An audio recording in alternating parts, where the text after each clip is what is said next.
Queremos saludar a la gente que está en las ciudades, en los pueblos, que está en Estados Unidos, que está en Argentina, en Colombia, en Haití, en Panamá. Queremos saludar a la gente que también se conecta con nosotros en Europa, Canadá. Así que saludos para todos. Sigan conectados con nosotros a través de nuestro canal, que le vamos a seguir trayendo una palabra de la revelación de Dios para este tiempo. Con ustedes una serie acerca de la naturaleza divina, de manera que será en el futuro. Hoy solo quiero hablarle de la redención y como conclusión hablarle de la naturaleza divina como parte de la redención.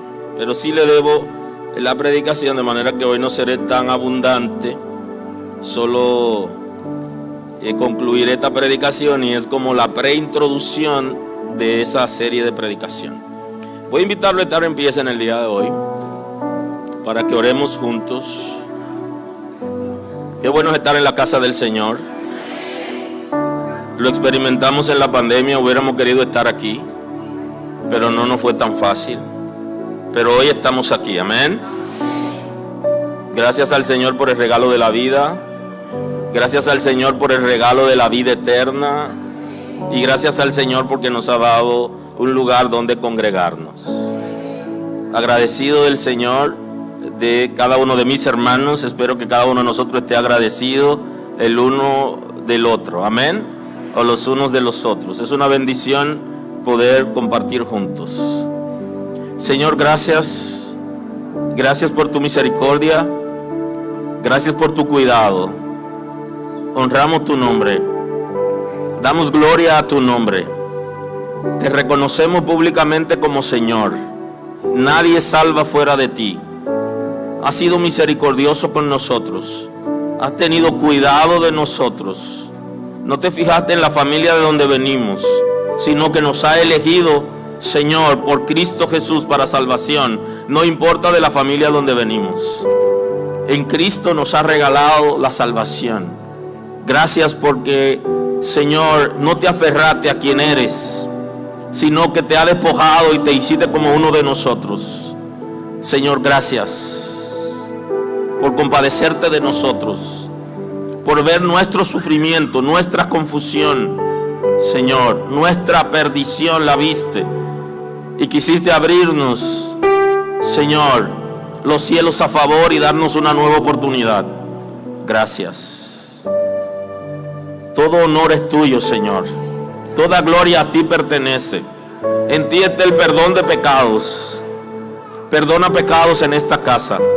Restaura esta casa. Que nadie se pierda, sino que todos procedan al arrepentimiento. Que nadie vive en confusión, en tristeza y en dolor y en angustia, sino que tú puedas restaurar, Señor. Que tú puedas sanar las emociones, sanar el corazón, Señor. Liberar el espíritu, transformar el intelecto, Señor. Sanar nuestro cuerpo físico, darnos salud mental, Señor, para estar consciente de la realidad tuya, de tu espíritu, de la palabra, de la revelación. Danos salud mental, Señor. Ha llevado nuestras enfermedades en la cruz del Calvario y por tu llaga somos sanados. Sana nuestro cuerpo físico de toda enfermedad. Tú tienes poder para hacerlo. Perfecciónate en nosotros. Sabemos que tú eres el único que puede llenar todas las expectativas en nosotros. A ti doy la gloria, porque eres Salvador y está al cuidado de nosotros. Gracias, Señor. Gracias porque completa tu obra en las familias, en los matrimonios. Tú te perfeccionas, tú estableces tu orden.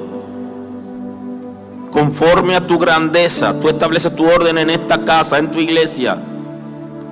Todo espíritu que viene a atacar es inoperante. Cancelamos las operaciones del infierno en el nombre de Jesús. Todo espíritu que viene a distraer, atacar, es inoperante. Por la sangre de Cristo se establece límite al infierno, a los espíritus de maldad en nuestras vidas, en nuestra casa, en los matrimonios, en los hogares. Y en esta casa se establece límite al infierno. En el nombre de Jesús, por la sangre de Cristo, declaramos inoperante todo lo que se levanta con el propósito de distraer, de poner trampas, de atacar. Es inoperante por la sangre de Cristo. En el nombre de Jesús hay liberación en nuestro espíritu, en nuestros intelectos.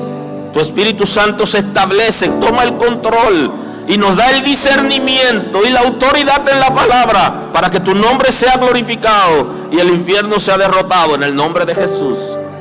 Gracias, Señor, porque tu Espíritu Santo toma el control de nuestros pensamientos, de nuestras palabras y de nuestra conducta.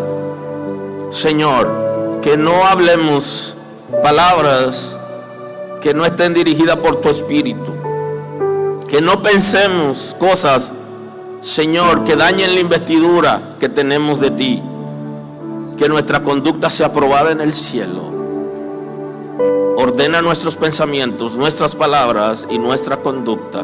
Espíritu de Dios, transforma, trabaja en nosotros de manera agresiva, Señor, y acelerada, para que podamos madurar como creyentes y entender tu revelación, tu propósito y tu diseño para con nosotros. Gracias en este día. Tú eres poderoso para transformar, para sanar, para liberar. Salva en el día de hoy.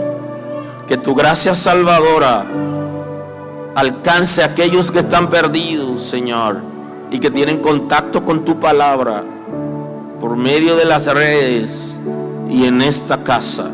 Y la gente que tiene contacto con nosotros, danos la sabiduría para nosotros acercarlos a ti, incluyendo nuestra familia, que puedan alcanzar tu misericordia. A ti damos la gloria y la honra. Tuyo es el honor. Gracias, Señor. En el nombre de Jesús. Aleluya. Gracias al Señor. Gloria a Dios. Bendito es el nombre. Bien, hoy quiero compartir con ustedes el tema de hoy. Es la naturaleza divina. Y es la conclusión de la predicación de temporada de la redención. Quiero compartir el texto sagrado con ustedes en la segunda carta del apóstol Pedro, el capítulo 1. Quiero compartir la escritura.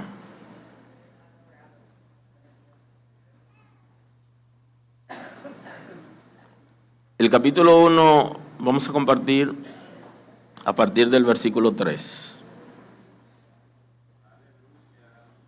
Así establece la escritura en el nombre de Jesús. Segunda carta del apóstol Pedro, capítulo 1, versículo 3. Así dice el texto sagrado. Como todas las cosas que pertenecen a la vida y a la piedad nos han sido dadas por su divino poder, mediante el conocimiento de aquel que nos llamó por su gloria y excelencia, por medio de las cuales nos ha dado preciosas y grandísimas promesas, para que por ella llegaseis a ser participantes de la naturaleza divina, habiendo huido de la corrupción que hay en el mundo a causa de la concupiscencia. Muy amable. Pueden sentarse.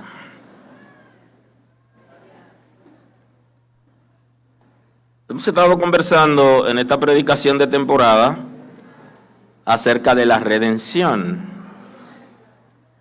Y hemos visto algunos puntos limitados, por supuesto, porque la redención es un tema muy amplio.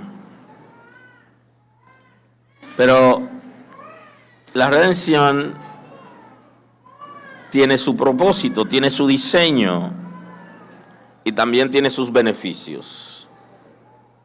Quiero mencionarle algunos de los beneficios para que luego entremos en la naturaleza divina, que es uno de los beneficios de la redención.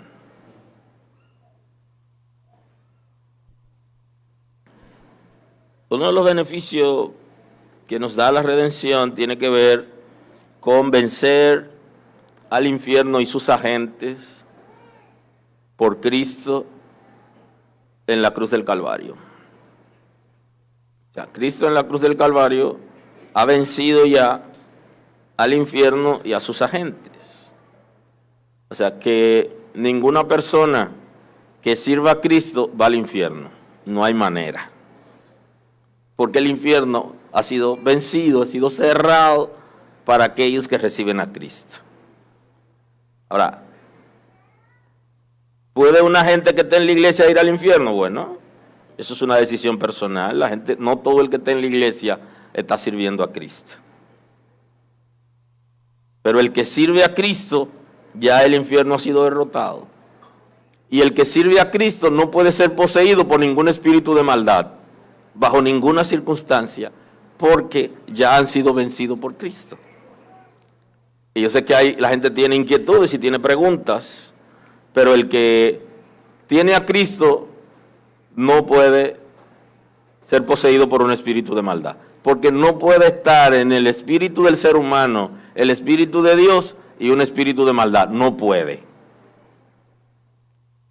Si alguien está en la iglesia y está poseído por algún espíritu, no está en Cristo. Porque Cristo en la redención ha vencido al infierno y también a los espíritus que operan en el infierno, desde el infierno y con el propósito del infierno. Y ahí tenemos que tener seguridad de Cristo. Y vimos el concepto de la fe salvadora. Y vimos el concepto de la justificación por fe, que también es producto de la fe en Cristo, la fe salvadora. O sea que nosotros hablamos a partir de la fe, de lo que la Sagrada Escritura revela, que por fe creemos que es así. Y entonces la redención ya nos ha liberado de los espíritus de maldad y del infierno. Esto es aquel que acepta por fe a Cristo y que acepta su redención. Ahora, el que está en la iglesia, que cree que con su fuerza o con lo que hace va a lograrlo, no está en Cristo. Porque no depende de nuestra fuerza, depende del arrepentimiento, de la fe salvadora, fe en Cristo y de la obediencia a la palabra de Dios que ha sido revelada. Y para obedecerla hay que creerla en fe, que lo que Dios está diciendo en su palabra va con nosotros.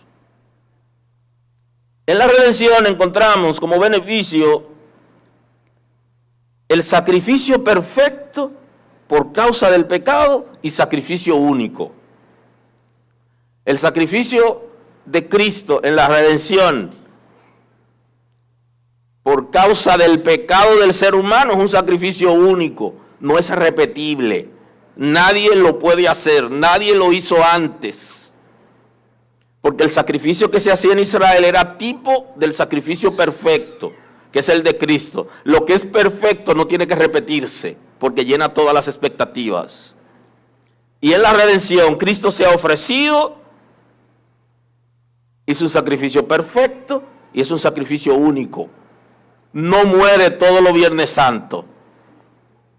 Nos engañaron. No es repetible el sacrificio de Cristo. No es verdad que su sacrificio quedó incompleto. No, ni entró al santuario después a completar el sacrificio. No es verdad. La Escritura habla del sacrificio perfecto y único de Cristo. Y esa bendición la tenemos en la redención.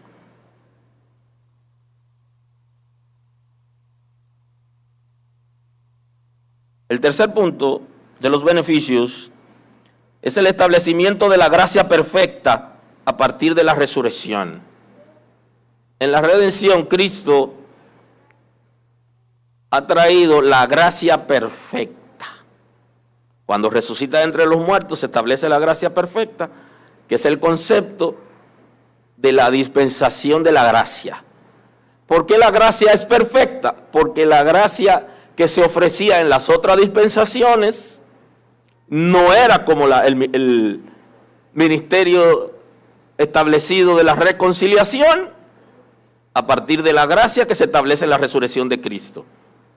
Abarca todo y para todos, tanto a los judíos como a los gentiles.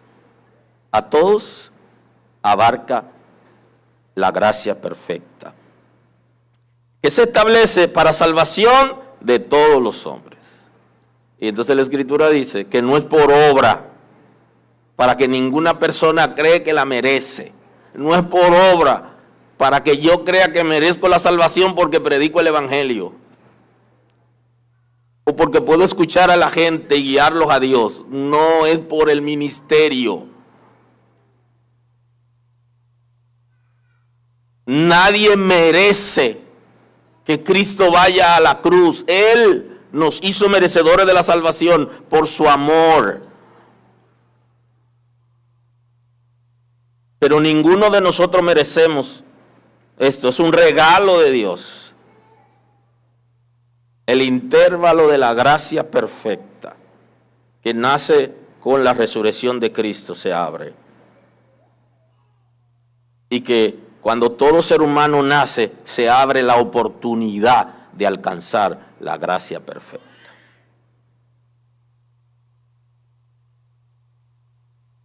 El cuarto de los beneficios, hablamos de la justificación por medio de la fe. Este es un beneficio de la fe salvadora que se obtiene en la redención. Cristo en la cruz del Calvario ha llenado las expectativas de la justicia de Dios. Y ya nosotros no somos prófugos de la justicia de Dios y venimos a Cristo. Por eso es que la Escritura dice, si alguno ha pecado, abogado tienen para con el Padre. Si alguna persona estando en vida comete pecado, estando en vida, tiene derecho adquirido por Cristo en su sacrificio, en su redención, para ser declarados libres de culpas. O sea, Cristo está declarándonos libres de culpas en la justificación, porque Él ha llenado las expectativas de la justicia de Dios. Y esta es una bendición que recibimos, como establece el texto, por fe. Es un beneficio de la redención. Otro beneficio de la redención es el quinto, dice, la oportunidad de libre elección. Porque aunque Dios creó al hombre con libre albedrío, que es aquella voluntad que no es forzada ni determinada ni al bien ni al mal, por ninguna causa absoluta de la naturaleza, el Señor nos ha creado con esa libertad. Sin embargo, con el pecado de Adán, el ser humano ya no estaba en libertad de elegir para salvación, porque solamente el pueblo de Israel, por medio del pacto con Abraham, y entonces en la redención, Cristo viene a activar esa libertad, ese derecho que tiene el ser humano de elegir. Entre ellos, elegir servir a Cristo, quien se ha ofrecido libremente por nosotros. Esto también viene a activar el concepto de la conciencia. La conciencia se activa cuando Adán peca. Pero esa conciencia que le dice al individuo, facultad del corazón, que le dice al individuo lo que es correcto, el individuo no obtenía la posibilidad de la libre elección, aunque estaba consciente, estaba perdido, pero no tenía oportunidad. Y en la redención, Cristo viene a darnos esa libertad para que yo entienda en la facultad del corazón que se activó cuando Adán peca, yo puedo entender libremente lo que es bueno, lo que es malo, lo que es correcto, lo que es incorrecto. Y entonces con el libre albedrío yo tengo la libertad de elección. Necesitamos ambas cosas y en la redención se activó. En el número 6, la restauración de todas las cosas al estado original. En la redención tenemos la restauración de todas las cosas al estado original. O sea, la palabra es, a partir de la redención, hay posibilidad de que las cosas vuelvan al estado original. Y como se está restaurando las cosas, aquí aparece la restauración de la mujer, que por causa del pecado de Eva fracasó y nunca más tuvo ningún privilegio, sino que el texto sagrado dice que su deseo iba a ser para su marido. Y entonces en la redención, Cristo le devuelve la dignidad a la mujer.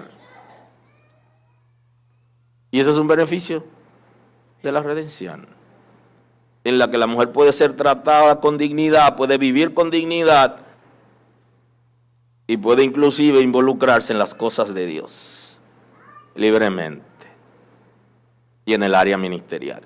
La redención devolvió esa bendición al ser humano.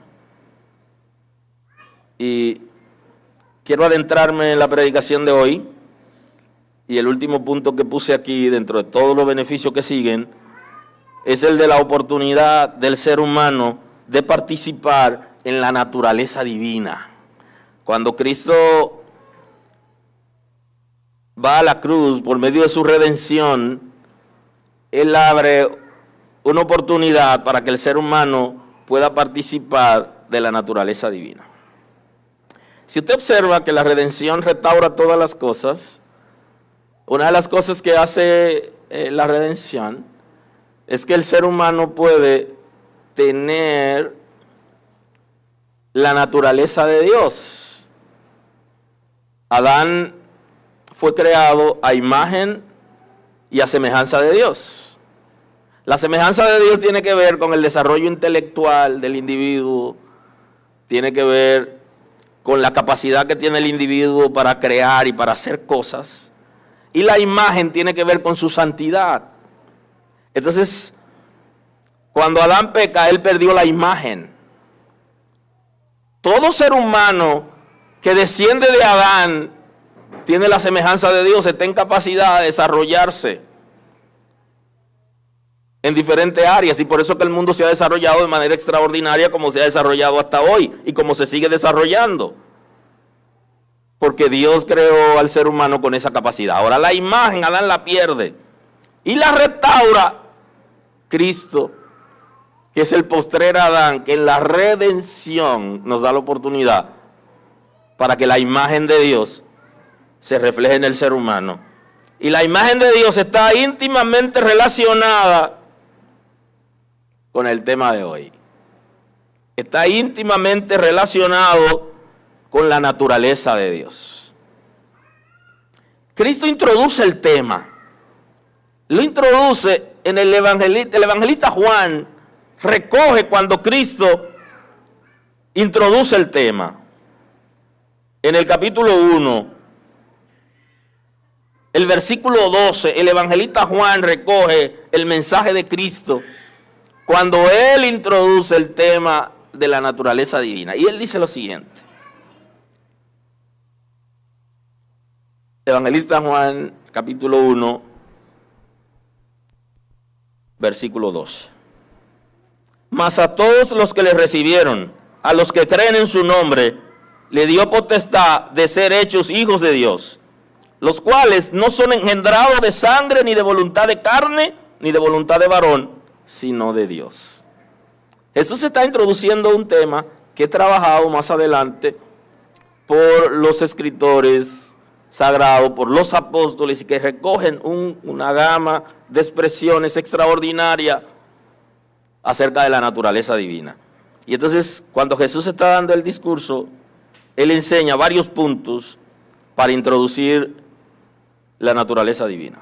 Y Él dice, mas a todos los que le recibieron, a los que creen en su nombre, le dio potestad de ser hechos hijos de Dios. Aquí hace una parada. A todos los que reciben a Cristo como Salvador, que van a ser justificados en la fe salvadora y que entran por medio del arrepentimiento a la gracia, tienen el derecho para ser hijos de Dios. Entonces hoy deberíamos hacer una pregunta PC, una pregunta para consumo personal. ¿Eres hijo de Dios? ¿Eres hija de Dios? El texto dice que si tú recibes a Cristo, a partir de la redención, tú tienes libertad para ser hijo de Dios. Y eso es un privilegio. Eso es un beneficio de la redención. Y entonces añade un punto importante. Los cuales no son engendrados de sangre, ni de voluntad de carne, ni de voluntad de varón, sino de Dios.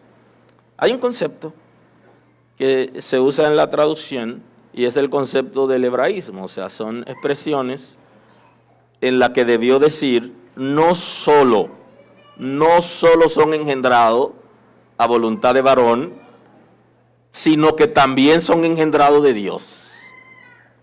Lo que está diciendo es que nosotros no solamente tenemos el ADN de nuestros padres biológicos, sino que también tenemos el ADN de Dios, que es la introducción del tema de la naturaleza divina. Usted tiene la naturaleza, se convierte en hijo de Dios. Si se hace hijo de Dios, entonces usted tiene su ADN. Usted tiene en usted la particularidad de entender, de saborear, de disfrutar y de vivir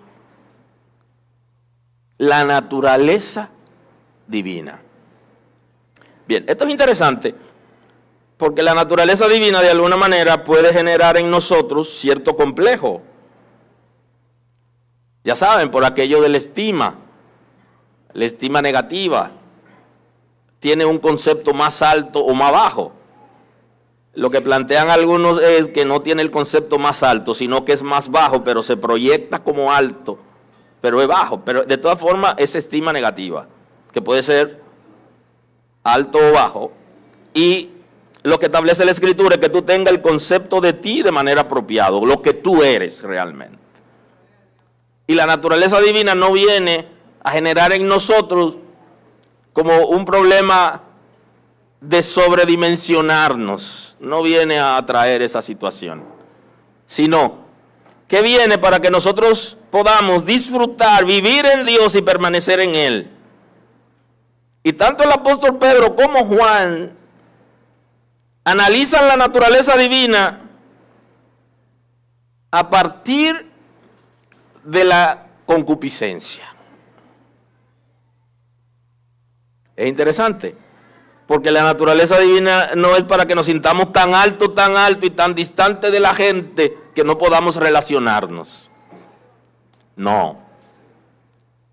La naturaleza divina viene para que nosotros podamos ser hechos hijos de Dios, que el Espíritu de Dios viva en nosotros y que nosotros podamos negarnos a nosotros mismos. Así que la naturaleza divina no es lo que va a identificarme como gran predicador. No. La naturaleza divina se va a reflejar en mí en aspecto primario en la medida que yo puedo vivir para Dios y dejar de pecar. Luego, todo lo que sigue, gloria a Dios por eso, amén, por lo que sigue. Pero, primariamente, la naturaleza divina viene a producir un equilibrio entre la naturaleza caída de nosotros y la presencia de Dios a través de su Espíritu. Por eso es que Pedro, y quiero que comprendamos eso para que nadie aquí se sienta tan grande como que la gente no pueda tocarlo, que la gente no se le pueda acercar porque se le va la unción o porque lo contamina, no se pueden dejar abrazar. No, la naturaleza divina no es para que vivamos en el aire como en una plataforma superior de la gente, no es eso. Primariamente se va a reflejar en una capacidad para negar nuestros propios deseos. Primariamente se manifiesta así. ¿Qué tan hijo de Dios yo soy? No es que tan alto ustedes me vean, sino qué tanto yo puedo dejar de pecar. Y ya saben, con la dinámica del pecado, que tenemos que irlo reduciendo.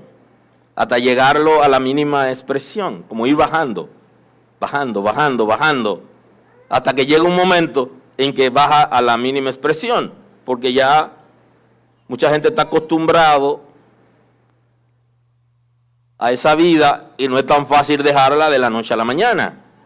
Pero sí tiene la intención y el Espíritu de Dios va trabajando, y en la misma medida que la naturaleza de Dios se va fortaleciendo, la naturaleza concupiscente se va bajando.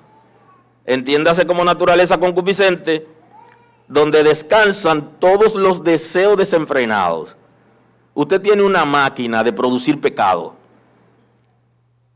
y lo produce a través de los pensamientos, de las palabras y de la conducta. Usted tiene una máquina que produce pecado en grandes cantidades. Y eso se encarga la naturaleza concupiscente. Y entonces, como esa naturaleza está en nosotros, no podemos servir a Dios solo con esa naturaleza. Necesitamos la naturaleza divina para que se pueda producir el equilibrio. Hasta que lleguemos a controlar la naturaleza concupiscente, que sí es posible de controlarla, porque la Sagrada Escritura nos habla acerca de la templanza o dominio propio, que es un fruto del Espíritu. Y el Espíritu de Dios solamente lo tienen aquellos que tienen la naturaleza divina. O sea, que si yo tengo la naturaleza divina, yo voy a recibir dominio propio o templanza, y yo puedo controlar mis propios deseos desenfrenados. Y si yo no puedo controlar mis propios deseos desenfrenados, entonces no tengo dominio propio.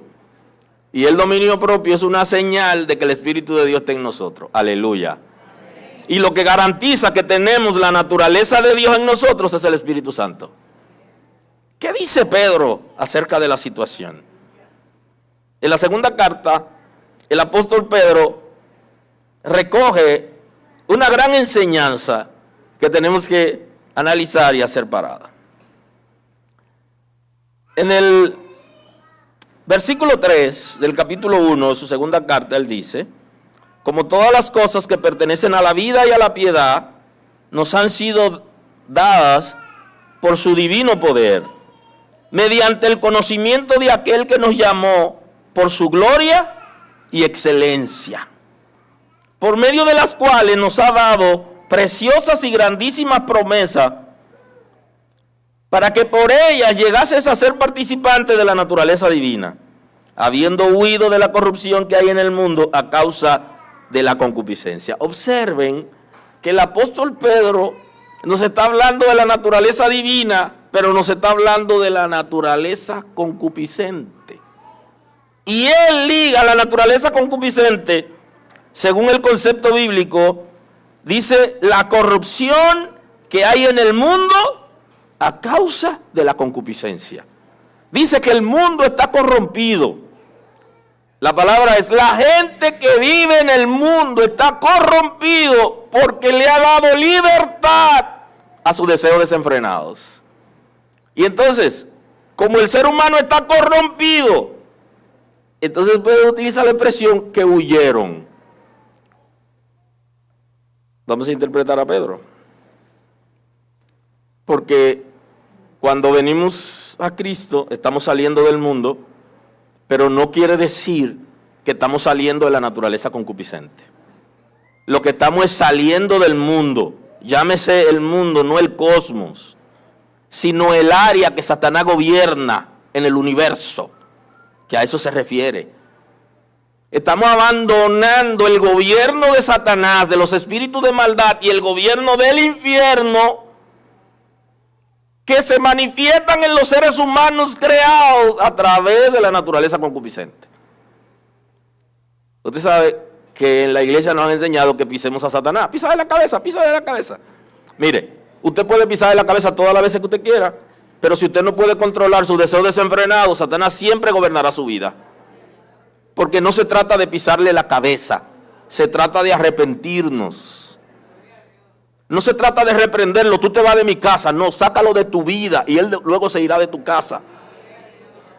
Porque él tiene una alianza con la naturaleza humana a través de la concupiscencia. Esa fábrica de producir pecado en grandes cantidades a través de la naturaleza concupiscente está aliada con el infierno. O sea, el ser humano tiene una conexión directa con el infierno para producir maldad y pecado a través de esa naturaleza. Y entonces, ¿qué hace Dios? Que se da cuenta que el ser humano está metido en una situación muy profunda y entonces decide establecer la naturaleza divina, porque ahora los hijos de Dios tenemos las dos naturalezas.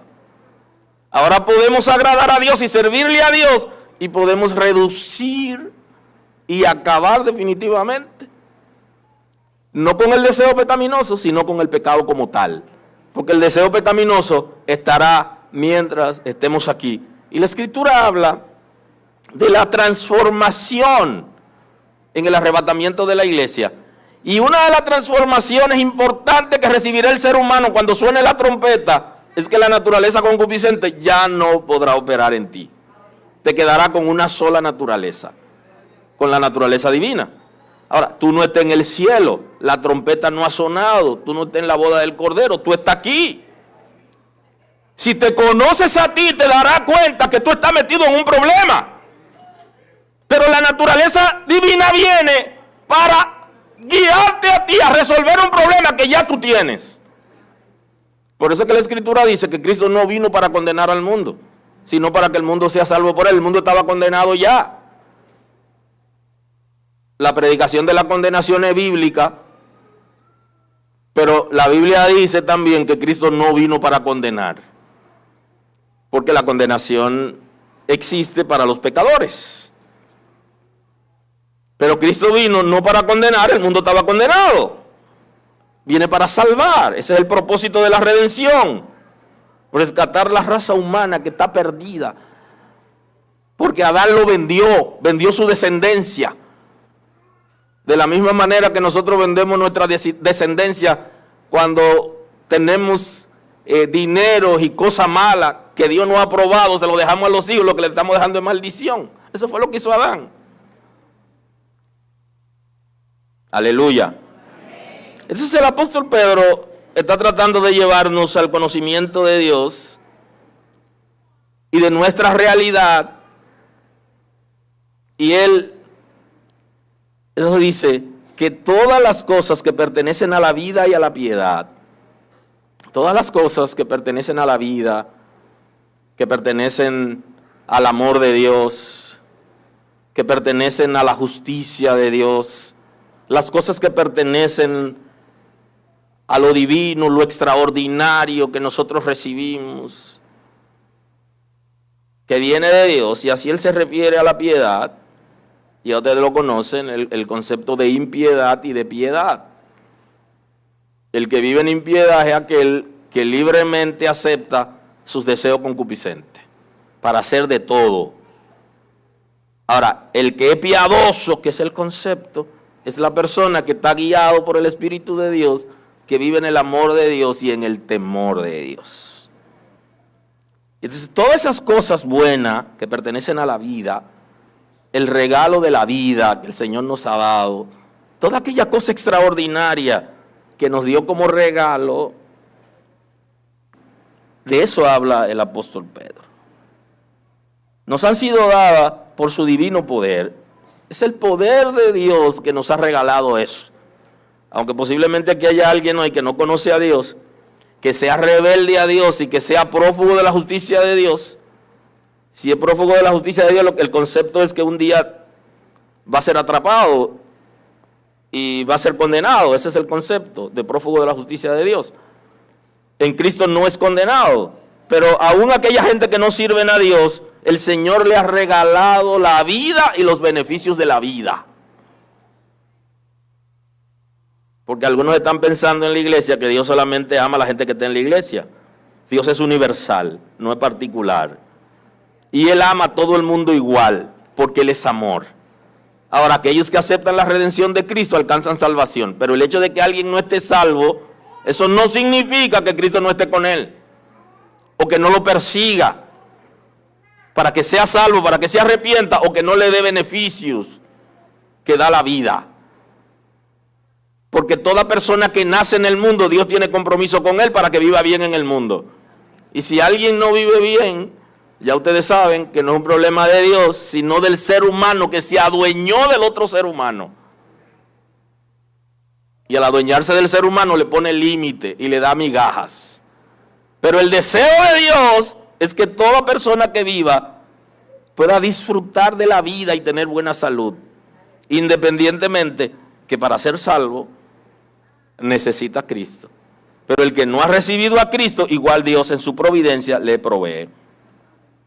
Entonces, en términos generales, la vida, la piedad nos han sido dadas por su divino poder, mediante el conocimiento de aquel que nos llamó por su gloria y excelencia, por medio de las cuales nos ha dado preciosas y grandísimas promesas.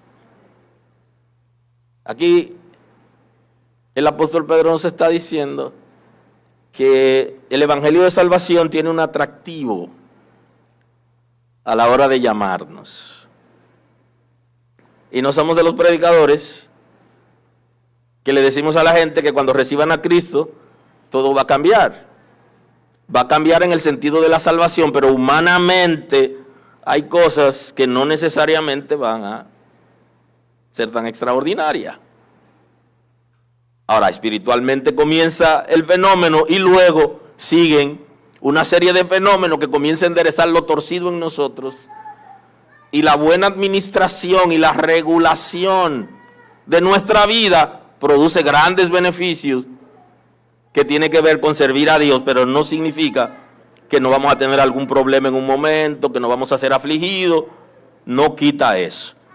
Ahora, lo que sí la Escritura nos habla acerca de la atracción que tiene para el pecador, y que todos nos vimos en esa condición en un momento, que nos ha traído a Él por medio de sus promesas extraordinarias, promesas divinas, esas promesas que las Sagradas Escrituras están estableciendo, que nos acercarán a Dios, de que Dios tiene cuidado de nosotros, que el Señor es nuestro protector, que va a suplir nuestras necesidades, que en Cristo hemos sido salvos, hemos sido redimidos, y que podemos ser perdonados de pecados y justificados. Eso es extraordinario. Y entonces el apóstol Pedro está hablando de esas promesas que hemos recibido, que algún día me gustaría, es uno de mis sueños, predicar solamente de promesas, pero no se me ha permitido. Mientras tanto, vamos al Evangelio, a la Escritura, a la revelación, y un día de estos podemos tener al menos una serie sobre promesas. Aleluya. Porque son extraordinarias. Y así es el Evangelio, es extraordinario, es dinámico. Hay promesas extraordinarias que el Señor nos ha dado, que van a arraigarnos y cimentados en el Señor, y que van a generar esperanza, esperanza segura de lo que Dios ha determinado para nosotros en esta vida, en el mundo físico y en la vida extraordinaria más allá del mundo físico. Aleluya. Amén. Aleluya. Amén. Para que por ellas llegaseis a ser participantes de la naturaleza divina, para que por medio de esas promesas que establecen las Sagradas Escrituras, que vienen a través del arrepentimiento, de la vida dedicada a Dios, de la fe salvadora, de recibir el sacrificio de Cristo en su redención, de la perfección, todas esas cosas nos llevarán a nosotros a participar de la naturaleza divina. Entre ellas, la promesa que nos da el Señor acerca de su Espíritu, que el evangelista Juan recoge en su capítulo 7, versículo 37. El evangelista Juan dice lo siguiente acerca de un discurso de Cristo. En el último gran día de la fiesta, Jesús se puso en pie y alzó su voz diciendo: si alguno tiene sed, venga a mí y beba. Si alguno está sediento, si alguno tiene activo el vacío existencial, Si alguno está turbado, si no se ha saciado en los bacanales del mundo, venga a mí y beba. Aleluya. Entonces sigue Cristo. El que cree en mí, como dice la Escritura, de su interior correrán ríos de agua viva.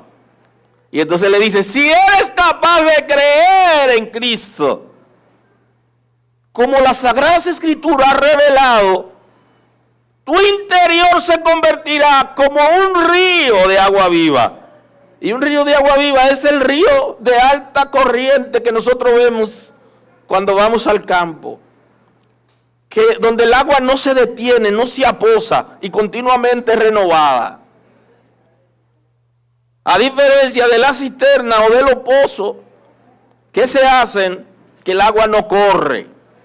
Y entonces plantea que del interior de la vida de nosotros se va a producir una dinámica extraordinaria, de la misma manera que un río permanentemente activa su corriente y va cambiando el agua, donde se produce nueva cada momento. Eso dice Jesús en su discurso, que recoge Juan, el evangelista Juan. El que cree en mí, como dice la Escritura, de su interior correrán ríos de agua viva. Y alguien puede decir en el día de hoy, pero yo no he sentido río de agua viva. Bueno, es la promesa de la Escritura. Y si es una promesa de la Escritura, tú puedes vivir eso, tú puedes disfrutarlo. Y pasará eso. Esto dijo del Espíritu que habían de recibir los que creyesen en Él. Pues aún no había venido el Espíritu Santo porque Jesús no había sido aún glorificado. Y entonces el evangelista Juan interpreta el mensaje de Cristo y dice, Cristo está hablando de la llegada del Espíritu Santo a la vida de los creyentes, dice él en la interpretación, porque aún Él no nos había redimido todavía. Como no nos había redimido, no había resucitado y ascendido, entonces el Espíritu de Dios no había descendido. Entonces Juan está haciendo un análisis a partir del pasado. Aquí se ve como futuro, pero luego lo analiza ya de las cosas que habían pasado. Y justamente esa es una de las promesas extraordinarias de la que ya Pedro está hablando. La promesa del Espíritu de Dios que vendría a la vida de los creyentes y que sería como una fuente de agua viva, sería como un río que continuamente estaría operando. Y que el texto del evangelista está diciendo que tiene que ver con vida eterna. Y entonces Pedro, hablando de esas grandísimas promesas, para que por ellas llegaseis a ser participantes de la naturaleza divina, por medio de las promesas, incluyendo la promesa del Espíritu de Dios, nosotros llegásemos a experimentar la naturaleza divina. Y él entonces dice, habiendo huido de la corrupción que hay en el mundo. Él está diciendo que cuando nosotros nos arrepentimos, nosotros activamos la naturaleza divina. Aleluya. ¿Alguien está aquí hoy? Cuando nosotros decidimos recibir a Cristo como nuestro Salvador, como nuestro Señor, nosotros estamos activando en nosotros el Espíritu de Dios, quien va a producir la naturaleza divina. ¿Qué dice Juan, ya como apóstol, en su primera carta? Él analiza el tema desde otro contexto. Su primera carta, capítulo 3. Primera carta de Juan, capítulo 3, versículo 5. Y aquí vamos a entender la naturaleza divina. ¿Cuál es el propósito primario? Luego usted va a ver otras dinámicas más adelante, pero primariamente la naturaleza divina, ¿para qué viene? Juan lo establece en su primera carta, capítulo 3, el versículo 5. Él dice lo siguiente: y sabéis que Él apareció para quitar nuestros pecados, y no hay pecado en Él. Cristo nos ha redimido de nuestros pecados. Él habitó en el mundo con un cuerpo como el nuestro, pero en Él no había pecado. Aunque Él, dice la Escritura, que tenía debilidades, pero Él no pecó. Y entonces Juan se refiere a Cristo. Y sabéis que Él apareció para quitar nuestros pecados. Uno de los propósitos de la redención: quitar nuestros pecados. ¿Pero qué? ¿Cómo lo va a quitar? Como el coro que dice: renuncio a mi deuda. No, Él pagó la deuda. Pagó por nosotros. ¿Okay? Él asumió la responsabilidad y ya pagó. ¿Ok? Y por eso el cambio del coro es interesante, porque yo no puedo renunciar a lo que yo le debo al banco. Después me quitan la propiedad y me quedo en la calle. Ni puedo renunciar a pagarle al hermanito. ¿Okay? Porque entonces no demuestro que le estoy sirviendo al Señor. Cristo pagó por mis pecados, pagó por tus pecados. Y ese es el contexto. Él vino para quitar nuestros pecados, porque Él ha pagado por nuestros pecados, porque llenó las expectativas de la justicia de Dios y nos ha justificado. O sea, nos ha declarado libres de culpas. Y esto es universal, no solo para los que estamos aquí, es para todo el que cree en Cristo. Aleluya. Así que los que no han recibido al Señor deben recibir luz en la palabra hoy. El día que tú decidas rendir tu corazón a Cristo, Él perdonará tus pecados. Ahora, Él está en autoridad en la redención y en la justificación, porque no había pecado en Él. Aleluya. Todo aquel que permanece en Él no peca. Oiga por dónde que viene la naturaleza divina. Primariamente viene a establecerse en nosotros para desarraigar el pecado. No es para hacernos grandes.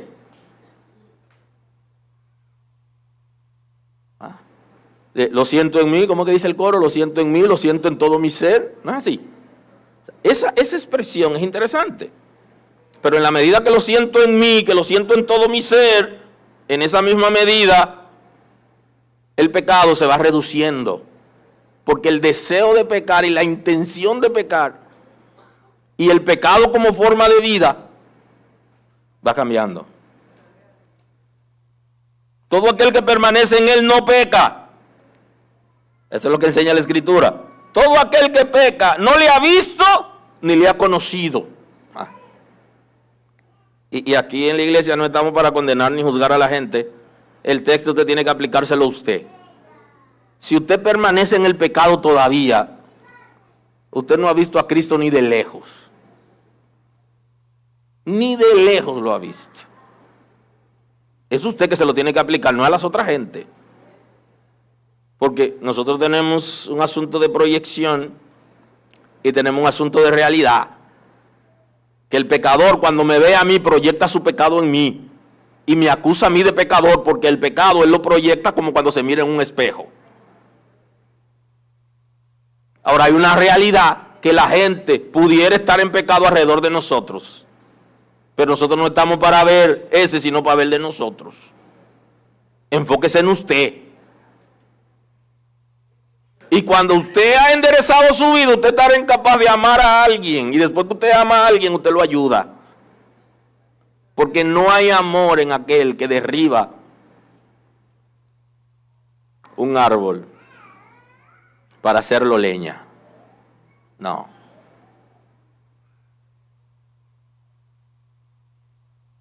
No le ha visto ni le ha conocido. Hijitos, nadie os engañe. El que hace justicia es justo, como Él es justo. El que tiene la naturaleza divina se parece a Cristo.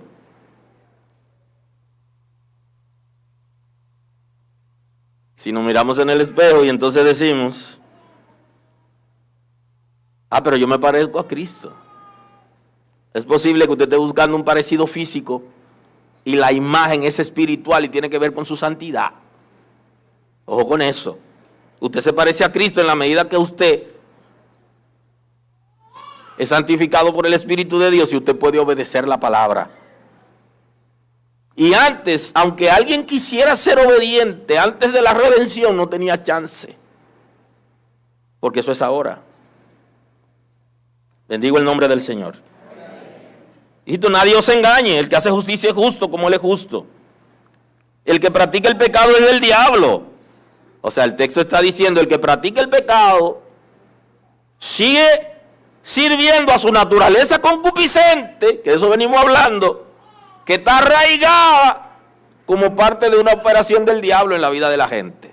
Eso es lo que dice el texto bíblico. Ahora, si eres capaz de cerrar toda puerta al pecado, entonces tú controlas tu naturaleza concupiscente y deja que la naturaleza divina tome el control de tu vida. ¿Alguien está aquí hoy? Porque el que practica el pecado le pertenece al diablo porque le sirve, le pertenece al infierno, porque le sirve. Y tú le perteneces a quien tú sirves. Sea Cristo para obediencia de salvación o sea el infierno por medio del pecado. O sea, eso es lo que establece el texto. Porque el diablo peca desde el principio, o sea, quien dirige la empresa del pecado es Satanás. Y por eso es que él es una máquina de producir pecado y se refleja en nosotros a través de nuestra naturaleza concupiscente. Está ligado a él. Y entonces el texto sagrado nos está llevando para que nosotros entendamos, en términos de la naturaleza divina, cuál es el trabajo primario que hace en el individuo. Es erradicar el pecado. Es convencernos de la justificación extraordinaria en Cristo. Convencernos de la gracia. Y hay una razón por la que la gente está ligado a su naturaleza concupiscente y está ligado al infierno y a Satanás, porque él peca desde el principio. El origen del concepto diablo de condenación justamente fue cuando se rebeló contra Dios, rehusó adorar a Cristo, se rebeló contra Dios y ahí vino su caída. Y ese concepto, él desde el principio es pecador. No Luzbel, sino el diablo, que es el texto aquí, tenemos que entender el concepto. Aleluya. Él peca desde el principio. Y para esto apareció el Hijo de Dios, para deshacer las obras del diablo. Uno de los beneficios de la redención es que las obras de Satanás se deshacen. Se deshacen en nosotros, aleluya. Toda opresión se deshace. Todo pecado se deshace. Toda influencia espiritual se deshace. Toda herencia espiritual se deshace. En la redención recibimos la liberación. Liberación total, completa. Todo se deshace.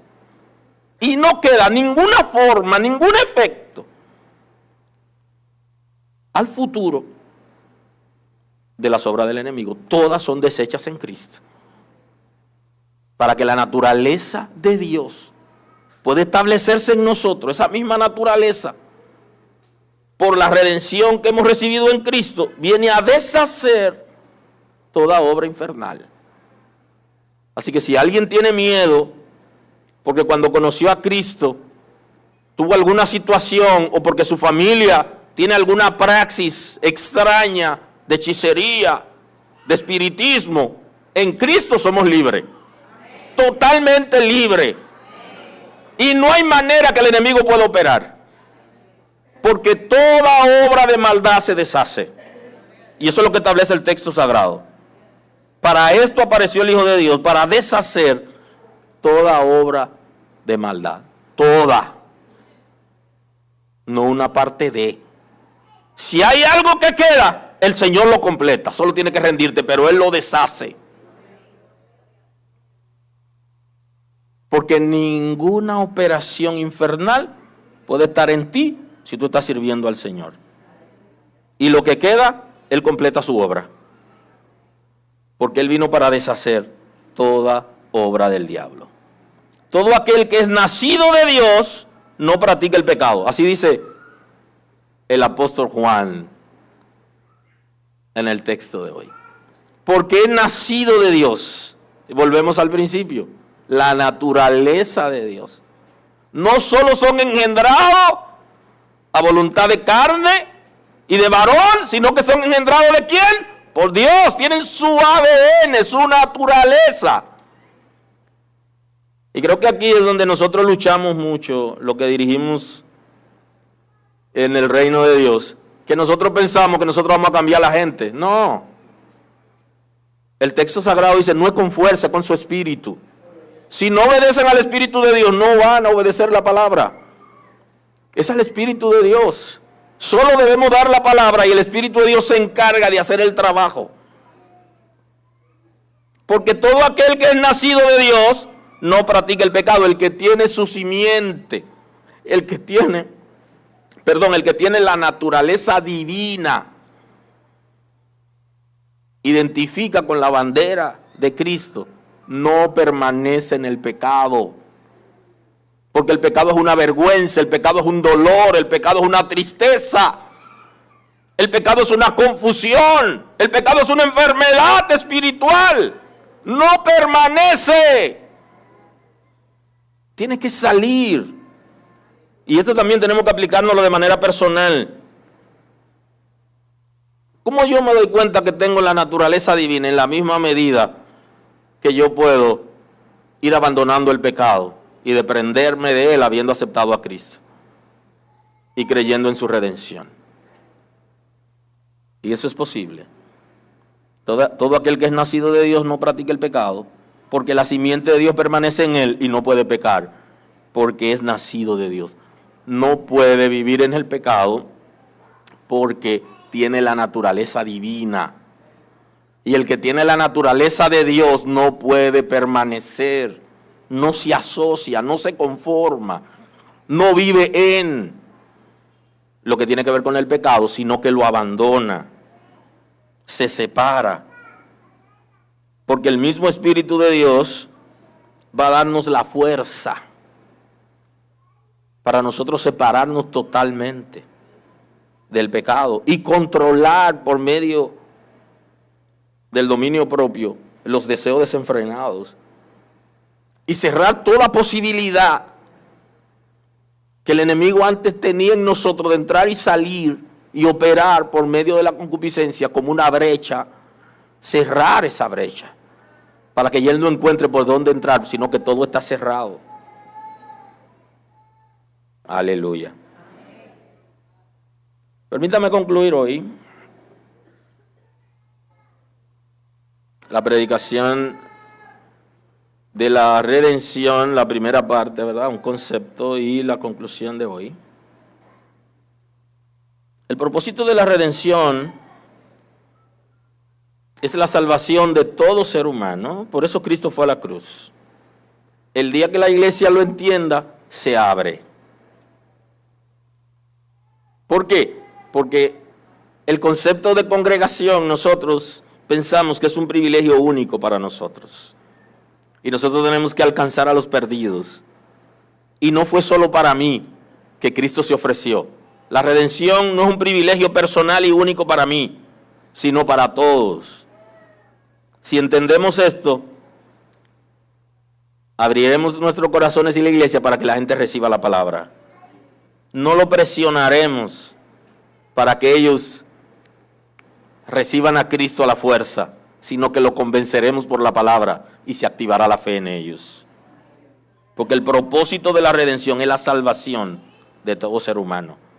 Y no es salvo el que yo obligo a levantar la mano para recibir a Cristo, sino aquel que en el corazón ha creído y luego lo dice con su boca, que es diferente. El propósito de la naturaleza divina es producir un equilibrio entre la naturaleza concupiscente y la voluntad de Dios. Se produce un equilibrio. Porque ya teníamos la naturaleza caída que se manifiesta por medio de la concupiscencia. Ya estaba en nosotros. Podemos recibir la naturaleza divina por medio del Espíritu Santo que transforma, libera y permanece en los hijos de Dios.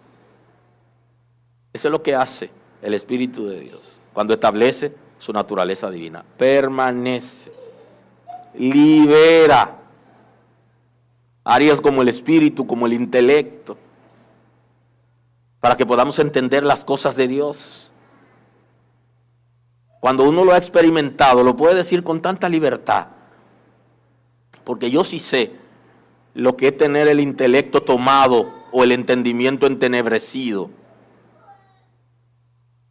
Cuando uno ha experimentado la gracia, cuando la naturaleza divina se ha establecido, cuando el Espíritu de Dios ha liberado nuestro espíritu de toda fuerza infernal, y cuando podemos entender las cosas de Dios, eso es majestuoso. Voy a cerrar con un texto bíblico ahí. El evangelista Juan, capítulo 5, versículo 23. Que es un mensaje de Cristo también recogido por el evangelista Juan. En el 5:23 dice, y aquí voy a cerrar hoy: el que me aborrece a mí, también a mi Padre aborrece. Si yo no hubiese hecho entre ellos obras que ningún otro ha hecho, no tendrían pecado. Pero ahora han visto y han aborrecido a mí y a mi Padre. Pero esto es para que se cumpla la palabra que está escrita en su ley. Sin causa me aborrecieron.